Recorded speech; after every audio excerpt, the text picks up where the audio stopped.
আসসালামু আলাইকুম। আজকের বাংলা নিউজে সবাইকে জানাচ্ছি স্বাগতম। শুরুতে জানাচ্ছি বিশ্ব আলোচিত খবরের সংবাদ শিরোনাম। আজকের বাংলা নিউজের সাথেই থাকুন। জাতিসংঘ মহাসচিব অ্যান্তোনিও গুতেরেস ইসরায়েল ও রাশিয়াকে সতর্ক করে জানিয়েছেন, সংঘাতপূর্ণ অঞ্চলে যৌন সহিংসতার অভিযোগে দুই দেশের সশস্ত্র বাহিনী ও নিরাপত্তা বাহিনী আগামী বছরের প্রতিবেদনের সন্দেহভাজন তালিকায় অন্তর্ভুক্ত হতে পারে। ইয়েমেনি হুথি বিদ্রোহী গোষ্ঠী ইসরায়েলের একাধিক গুরুত্বপূর্ণ স্থাপনায় 6টি ড্রোন হামলা চালানোর দাবি করেছে।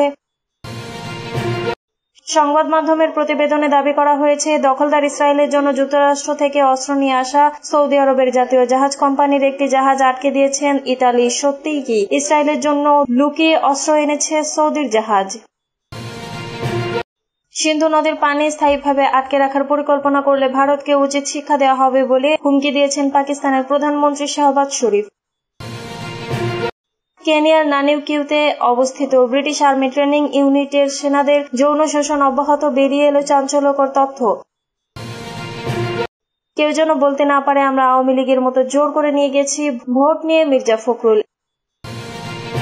এতক্ষণ শুনছিলেন বিশ্ব আলোচিত খবরের সংবাদ শিরোনাম। এবার বিস্তারিত। যুদ্ধক্ষেত্রে যৌন সহিংসতায় ইসরায়েল ও রাশিয়াকে সতর্ক করল জাতিসংঘ।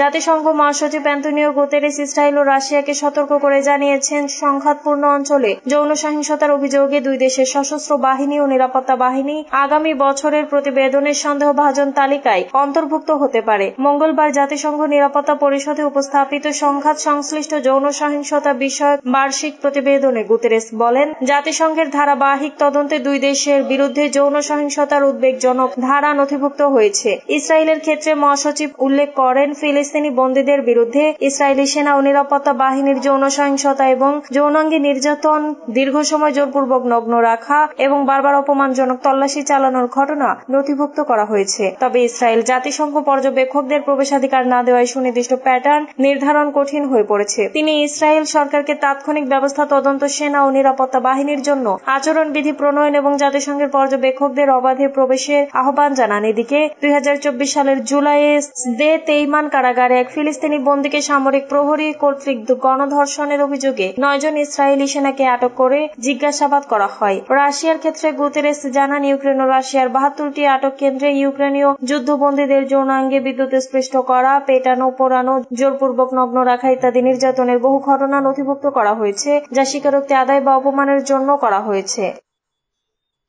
ইসরায়েলে গুরুত্বপূর্ণ স্থাপনায় হুথির 6 ড্রোন হামলা। ইয়েমেনি হুথি বিদ্রোহী গোষ্ঠী ইসরায়েলের একাধিক গুরুত্বপূর্ণ স্থাপনায় 6টি ড্রোন হামলা চালানোর দাবি করেছে। হামলার লক্ষ্যবস্তু ছিল হাইফা, আল নাকাব মরুভূমি, আল রাশরাশ এবং বীর আল সাবে। হুথির মুখপাত্র ব্রিগেডিয়ার জেনারেল ইয়াহিয়া সারি এক বিবৃতিতে জানান, গাজায় ইসরায়েলি আগ্রাসন ও অবরোধ শেষ না হওয়া পর্যন্ত এই ধরনের সামরিক অভিযান অব্যাহত থাকবে। তিনি সতর্ক করে বলেন, ফিলিস্তিনিকে ধ্বংসের যে চেষ্টায় গণহত্যা, অনাহার এবং জোরপূর্বক বাস্তুচ্যুতির ঘটনা হচ্ছে তা গোটা আরব ও ইসলামী বিশ্বের জন্য মারাত্মক পরিণতি ডেকে আনবে। এর আগে গত শুক্রবার হুথি লদ বিমানবন্দর, বীর আল সাবে এবং আশকালানে 3টি লক্ষ্যবস্তু 3টি ড্রোন হামলা চালিয়েছিল। সারি দাবি করেন, এই হামলাগুলো তাদের লক্ষ্যবস্তু সফলভাবে পূরণ করেছে। একই সঙ্গে হুথির আন্তর্জাতিক বাণিজ্যিক প্রতিষ্ঠানগুলোকে সতর্ক করেছে যাতে তারা ইসরায়েলের বন্দরগুলোর সঙ্গে লেনদেন অবিলম্বে বন্ধ করে, আর না করলে তাদের জাহাজকে টার্গেট করা হবে। ইয়েমেনের আনসারুল্লাহ নেতা সাইয়েদ আব্দুল মালিক আল হুথি গত বৃহস্পতিবার এক television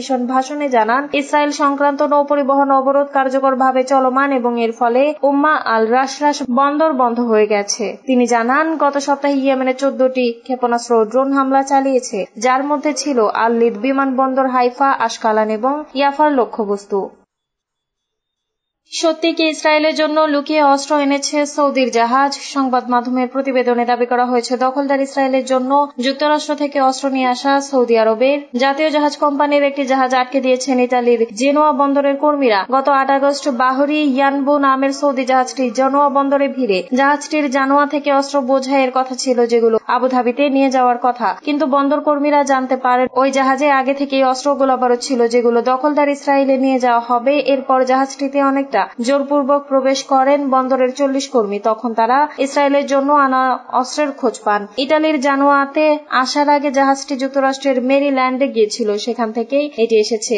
জানুয়ার autonomous collective of port workers and ইউনিয়নের জোসে নিভোই বলেছেন, আমরা যুদ্ধের জন্য কাজ করি না। তিনি জানিয়েছেন, সৌদির জাহাজে এই অস্ত্র চোরাচালান ধরা পড়ার পর অস্ত্র চোরাচালান বন্ধে জানুয়া বন্দর কর্তৃপক্ষ একটি স্থায়ী পর্যবেক্ষক দল গঠনের প্রতিশ্রুতি দিয়েছে। এর আগে 2019 সালে জানোয়া বন্দরের কর্মীরা একইভাবে অস্ত্রবাহী একটি জাহাজে আটকে দিয়েছিলেন। এদিকে সৌদি আরবের জাতীয় জাহাজ কোম্পানি বাহরি ইসরায়েলের অস্ত্র পরিবহনের সাথে জড়িত থাকার অভিযোগে প্রতিবেদনগুলোকে স্পষ্টভাবে প্রত্যাখ্যান করেছে। সোমবার কোম্পানির ওয়েবসাইটে প্রকাশিত এক সরকারি বিবৃতিতে বাহরি জানায়, এই অভিযোগগুলো সম্পূর্ণ মিথ্যা এবং ভিত্তিহীন।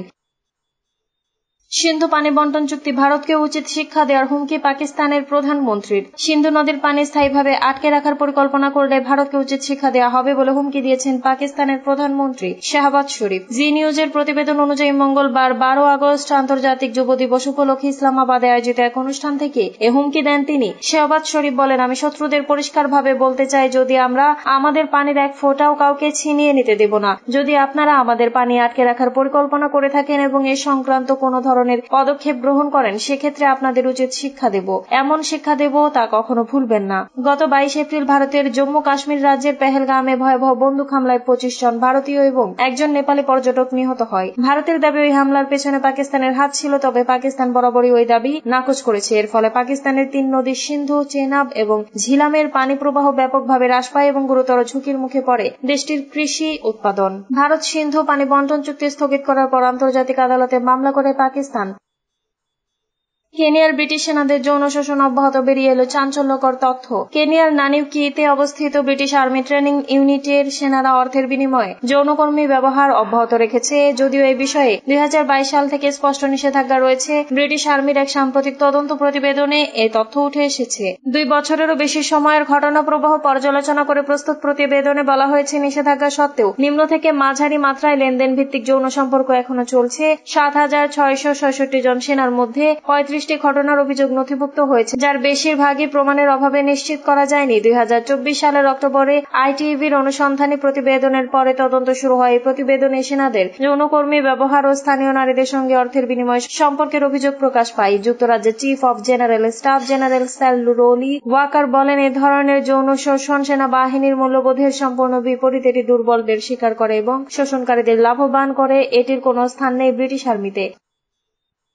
কেউ যেন বলতে না পারে আমরা আওয়ামী লীগের মতো জোর করে নিয়ে গিয়েছি ভোট নিয়ে। মির্জা ফখরুল, আমাদের দিকে আঙুল তুলে কেউ যেন দেখে না বলতে পারে যে আমরা আওয়ামী লীগের মতো জোর করে নিয়ে গেছি, এটা যেন কেউ বলতে না পারে। নিরপেক্ষ ও সুষ্ঠু নির্বাচনের উপর গুরুত্ব আরোপ করে নেতাকর্মীদের উদ্দেশ্যে কথা বলেছেন বিএনপির মহাসচিব মির্জা ফখরুল ইসলাম আলমগীর। এই বার্তা অত্যন্ত জরুরি উল্লেখ করে নেতাকর্মীদের উদ্দেশ্যে বিএনপির মহাসচিব বলেছেন, কারণ আমরা বড় দল, এখন আমরাই আওয়ামী লীগ। এখন আওয়ামী লীগ নেই, কিন্তু আমাদেরকেই সেই দায়িত্ব পালন করতে হবে। একটা সম্পূর্ণ নিরপেক্ষ সুষ্ঠু নির্বাচন যেন হয়, তার জন্য আমাদেরকে কাজ করতে হবে। বিএনপির ভারপ্রাপ্ত চেয়ারম্যান তারেক রহমানের প্রশংসা করে মির্জা ফখরুল ইসলাম বলেন, রাজনৈতিক তর্ক বিতর্ক কুতর্কে যেতে চায় না। অনেকেই অনেক কথা বলছে, বলতে থাকুক। আমাদের নেতার দূরদৃষ্টির কারণে, তার প্রজ্ঞাময় রাজনীতির কারণে তিনি কিন্তু 2026 ফেব্রুয়ারি মাসে নির্বাচনটাকে নিয়ে এসেছেন। তার কাজটা তিনিই করেছেন। এখন আমাদের কাজ হচ্ছে এই নির্বাচনটা যেন সুষ্ঠুভাবে সম্পাদিত হয়।